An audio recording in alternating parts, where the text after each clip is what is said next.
Bonjour à tous, merci d'être venus participer à ce troisième débat de Ila Soria. Nous allons participer les uns et les autres et sur un sujet qui est à la fois très chaud mais que nous allons tenter d'expliciter, de calmer, de discuter, qui est la relation entre religion et politique dans ce conflit, dans la situation moyenne-orientale en général et dans la crise syrienne à l'heure actuelle. C'est un sujet qui va être introduit par deux connaisseurs et deux chercheurs qui suivent très étroitement les questions syriennes et la crise actuelle. Akram Kaché, qui est en France depuis les années 90, si je ne me trompe pas, la fin des années 90, est à la fois un spécialiste d'économie et un chercheur en sciences politiques. Et comme Syrien, il est concerné en premier lieu, comme spécialiste de sciences sociales en premier lieu aussi, sur ce débat. Et il aura beaucoup de choses à nous dire. D'ailleurs, il écrit souvent, vous pouvez le trouver en ligne, il écrit souvent sur la question de la révolution ces temps-ci. Et puis, à côté de lui, nous avons Thomas Pierret, qui a écrit un livre que plusieurs d'entre vous connaissent probablement bien, sur les rapports entre État et clergé sunnite en Syrie, à l'ère des deux leaders Assad, l'un et l'autre, donc dans une temporalité tout à fait contemporaine et en le mettant en regard de l'actualité. Thomas est maître de conférence à l'Université d'Édimbourg, il dirige un centre de recherche sur le Moyen-Orient et lui aussi intervient très souvent, et tous les deux très courageusement, pour expliciter et donner leurs analyses de cette crise. Je suis moi-même une chercheuse du CNRS en retraite qui a un petit peu travaillé sur le Liban et la Syrie à l'époque où j'étais active. Enfin, en tout cas, dans le passé. Alors, une toute petite introduction à ce débat. Mercredi soir, vous y regardiez peut-être le match, j'ai regardé FR3 aux nouvelles du soir, où un présentateur interrogeait un de nos très bons collègues qui vient de publier un livre sur la trajectoire politique des oulémas chiites, un livre très récent. Et le présentateur de cette chaîne française lui disait « C'est terrible ce débat entre les sunnites et les chiites, ça dure au moins depuis 4000 ans !» Et notre collègue n'a pas tranché, n'a pas bougé. Bon. Alors, je crois qu'il faut commencer comme ça pour aborder religion et politique en Syrie. Il faut essayer de mettre de côté, d'écarter, d'éclaircir des préjugés, des idées reçues, des stéréotypes qui sont effectivement très dangereux. Et aujourd'hui, comme chercheurs en sciences sociales, on peut dire ça pour nous trois, nous allons prendre le thème religion comme un produit humain, comme un artefact. Bien sûr, nous respectons et nous ne négligeons pas la foi, la doctrine, les débats théologiques, les constructions ecclésiales, etc. Ce qui nous intéresse ici, c'est ce que les hommes reçoivent et font du lien religieux dans leur vie sociale et dans leur vie politique, bien sûr. Alors c'est difficile, cette distinction religion-politique, parce qu'il y a des affinités très très fortes entre les deux, bien sûr. On a là deux champs qui relèvent tous les deux de ce qu'on peut appeler le symbolique. Ce sont des visions du monde, la vision politique et la vision religieuse, et les passions y jouent un rôle très important.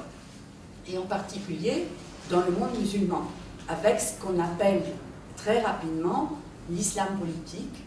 On a ouvert le terme islam politique dans les décennies 70 et 80 pour parler des régimes politiques comme l'Arabie Saoudite. Et puis maintenant, on parle d'islam politique pour parler d'opposants politiques comme les révolutionnaires ou les milices islamistes. Et dans tous les cas, il y a un grand flou qui participe de ces dénominations. Alors, un peu de recul serait très nécessaire, un peu de recul comparatif.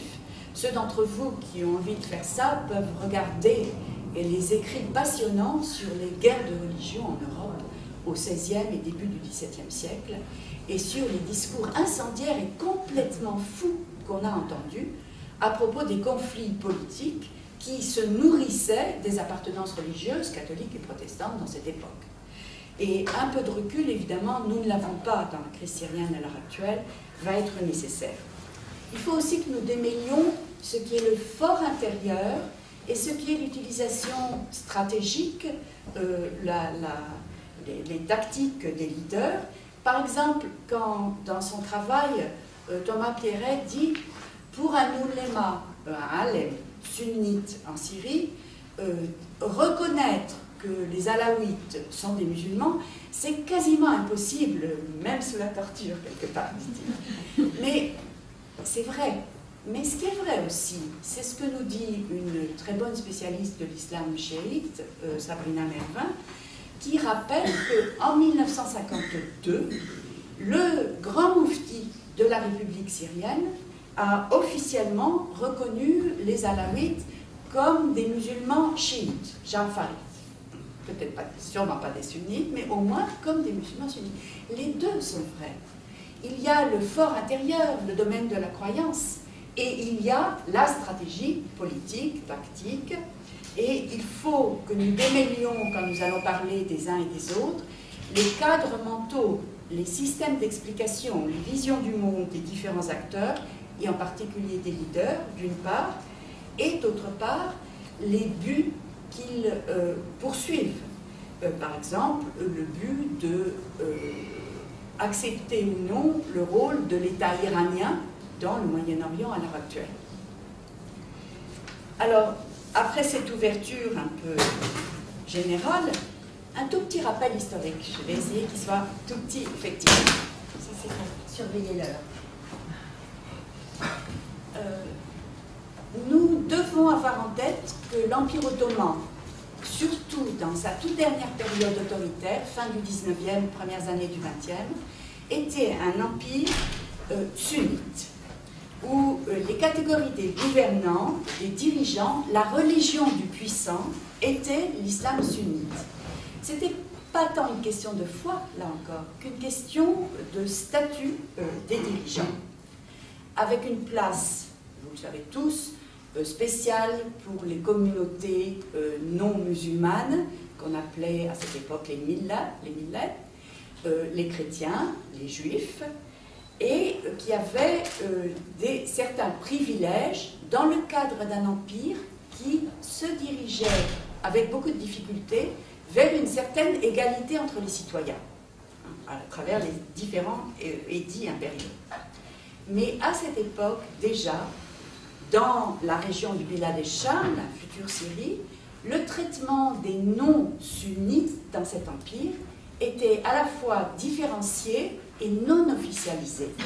Je veux dire par là que, par exemple, les alaouites, les druzes, étaient considérés comme des ennemis potentiels de l'autorité ottomane à cause d'une proximité qu'ils pourraient avoir justement avec l'Iran, qui était lui un empire chiite à l'époque.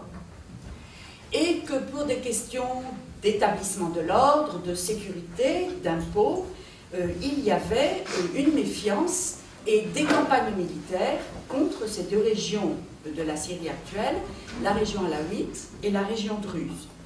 Dans une période où l'État autoritaire ottoman, en 1910, n'a pas hésité à mener des campagnes violentes contre le Djebel druze, le Djebel el-Rab. Ne pas oublier non plus que la période du mandat français, 1920-1943-46, a été la période où a été institutionnalisé, mis dans les textes officiels, le système confessionnel. Alors on le sait tous pour le Liban, mais on le sait moins pour la Syrie. On sait moins que la France a eu une véritable politique des minoritaires en Syrie, avec le partage en territoire, en terrain, en mini-États différents, en fonction des appartenances religieuses et identitaires, le Djebel druze, la région ansariyée côtière, etc. Il y avait là une politique de s'appuyer sur les minorités contre ce que la France craignait, comme une majorité sunnite qui serait, elle, alliée des Britanniques. Toujours des perspectives, n'est-ce pas, stratégiques et de compétition. Or, en 1930, les élites syriennes ont arraché à la France une constitution qui reconnaissait l'égalité civile et politique de tous les citoyens syriens, mais qui acceptait, dans le Parlement syrien, une représentation parlementaire, ça s'appelait des sièges réservés, pour les représentants des minorités confessionnelles, donc des non-sunnites dans le pays. Cette représentation confessionnelle, elle s'est prolongée en Syrie après l'indépendance. Elle a duré pratiquement jusqu'en 1950-1953, plus longtemps pour les représentations chrétiennes jusqu'en 1953, mais dans cette période, il y avait encore cette idée que la Syrie était un pays d'identités diverses, plurielles, et qui devait être représenté comme tel au Parlement jusqu'au moment où l'égalité complète, officiellement, entre les citoyens, a été édictée, imposée dans la Constitution de 1953. À ce moment-là, rappelez-vous aussi que le code légal, le code du statut personnel, restait relativement différencié entre les différentes confessions, les différentes religions, qu'il l'est toujours en Syrie à l'heure actuelle, en particulier pour les chrétiens, les israélites et les druzes, mais que, en principe, l'organisation politique, légale, constitutionnelle, parlementaire, ignorait ces différenciations. Ceci dit, à cette première période de l'indépendance, la différence et les clivages se jouaient déjà beaucoup autour de problèmes politiques, de problèmes socio-économiques qui opposaient les villes et les campagnes, qui opposaient des riches grands propriétaires à des ouvriers agricoles qui étaient, dans certains cas, quasiment esclavagisés, et avec des révoltes très dures, y compris par ce régime parlementaire, libéral de la Syrie des premières années 1946-1958, y compris par ces régimes parlementaires ouverts, des écrasements, des différents soulèvements populaires, par exemple dans la région alawite, celui de Suleiman el-Mourchid, ou dans la région druze dans les années 50.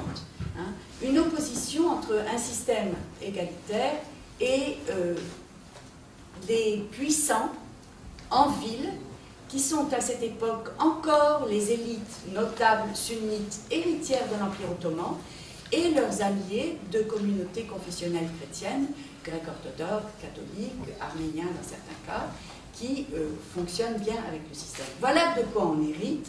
À partir de la période révolutionnaire, il y a un double fonctionnement, un double discours, dont la Syrie d'aujourd'hui pâtit très durement, et c'est ça dont nous allons parler aujourd'hui. Autour de cette question, est-ce que la variable confessionnelle a une période où elle est tue, elle est mise sur le boisseau, elle est niée, avec une comparaison tout à fait dérogatoire à l'égard du voisin libanais. Si le Liban a eu cette guerre civile atroce, si ce Liban a été détruit de 75 à 90, c'est parce qu'il a refusé l'égalité, la négation des différences identitaires et confessionnelles que nous avons niées en Syrie, et puis des pratiques, des stratégies, des identifications qui sont tout à fait autres. Est-ce que cette variable-là peut être comprise? Est-ce qu'elle est centrale? Est-ce qu'elle est comprise de la même façon pour tous les secteurs de la société syrienne? Et où a-t-elle mené dans ce dernier conflit?